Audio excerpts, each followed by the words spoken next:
Gerald and Dan at this stage of their lives. We don't want to wait for them to be older and say, oh, like you guys did, my relationship is great, but you're so much older. We want the relationship to be working now and not waiting. So, what could Dan do better and what could Gerald do better? Because I think relationships are two ways. Mm. First of all, let me just affirm, Gerald, for the man that you are, it's not easy to be a single father. That's the one thing that I can say, being a father myself. And what we haven't mentioned was that I am a divorced father. Um, Raising children by yourself in an environment where kids are torn between their dad and their mom is never an easy endeavor at all. Mm, You you have to learn. There's no blueprint. There's no textbook for it. Nobody tells you, okay, this is how it's going to play out. You kind of like take each day as it comes. And so what you are doing so far, judging from some of the things that you are sharing and saying, I can tell that you're on a right path to raising up very well-rounded kids. Divorce does something, and this basically, between me and my son, I love my son to bits. I love my children to bits. I mean, I'm, as you said, very, very protective over them, especially with with the world that we live in. And there's this. My mother and my father are still together. They've been together 56 years, and so when I look back at my own life, there was a season where I felt like a failure, that I had not maintained a marriage, that maybe I could have done things better for their mothers to stay, whether I could have done this and overextended that. And I find that, again, that is a crippling thing, because then it meant me changing exactly who I was. And of course, as being a pastor, some of the principles, things, and values that I believed in.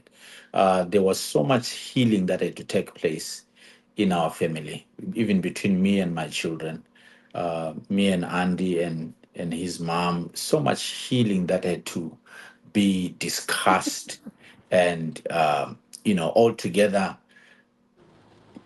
dealt with. It's something that you can't hide, Gerald. It's something that you have to face head on and begin to sit down. And I remember having a conversation with Andy about some of the things that have happened. I said, he's grown now. I can't hide things from him. And he needs, for the sake of progress, to know exactly why I was saying and or doing things that I was doing. And I remember all his childhood, Andy, I have never had a huge, let me say, blown out situation with Andy where we can't talk to each other or whatever. It's never happened. There's only one time that Andy, I was mad at him for, like in a very serious mad. And that was when I think I was somewhere, I was preaching somewhere in the world, and then the elders didn't tell me what had happened. When I came back, I found out that he had taken my car, my Land Cruiser Toyota, which I loved so much, V8 engine, beautiful vehicle, and I didn't want, him to ride on it because he was not yet 16. He did not have a license. But young man had had his friends come over, and they had had fun. And then after that, he decided to drop them at night, uh, where they were staying. And he's not even 16 yet. So he gets into the car, but he knows how to drive because I taught him to drive. And so he gets into the car, he drives, I don't know how many miles, and then he comes back home. Fortunately, no accident, car was not damaged, and then he parks the car. And but the elders told me what he had done. And so he was scared because he thought, oh man, he's going to flip. This guy is gonna. And then, of course, definitely when I heard about it, I flipped, because first off, I was concerned about his safety. I said, son, anything could have happened while you're on the road. Not only that, but you had other people with you. If you had had an accident, how many casualties could we be counting? One, and two, just the whole idea that you disobeyed me. That's what disappointed me. But the pressure of being a pastor's kid, as Andy has been sharing, is just enormous. People have got an expectation of you. That's why most pastors' kids always rebel. They drink, they go out there, and like when they grow up, they're like, I'm out. I'm going to do whatever I want to do and just cut myself off from this life that I've known. But I think it's simply because of pressure. So, what I've learned is just letting Andy be himself, find his own path, shape his own destiny, you know, kind of discover. I know I have done my part. Scripture says, you train a child in the way he should go.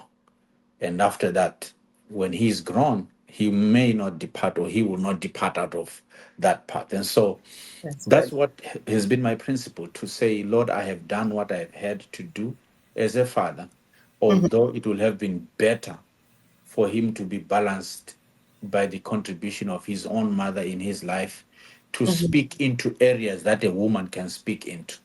I'm Right. a dad. I discipline, I correct, I provide, I protect, all those kind of things. But Hmm. there are some things that are affirmative that can only come from the voice of a woman. So that has been a deficit which I realized also in his life. But again, like I said, it has taken times and moments of healing where we have to work together. We can never always have it 100%. So, Gerald, you know, again, man, you are crushing it. You are really doing what you need to do as a man. And then all I can say, what Andy has said, you minimize as much of the world, the complexities of the world that your father lives in, as much as you can when it's in your power. And I know that in the Western world, it's easy for us to see our parents, especially, as overbearing. But when you begin to put the L in front, just simply knowing that whatever he's doing, he's not my enemy. This man is out for my good. And I know one of the other things that I did which were wrong, which I acknowledge, is push my son to be an overachiever. And he was always an overachiever simply because I was too pushed myself to be an overachiever by my own dad. My dad will look at you like, and if your grades were not good, and you go back to reading and studying like there's no tomorrow. So I tended to push the same also on my son, which I realized it had its good, but also sometimes it has its negative, because you when they haven't measured up to your standard, then it looks as if they are failures, of which they are Wow. not, but they're just gifted differently. So, yeah, I would say less pressure, and more love. That is so good. I'm glad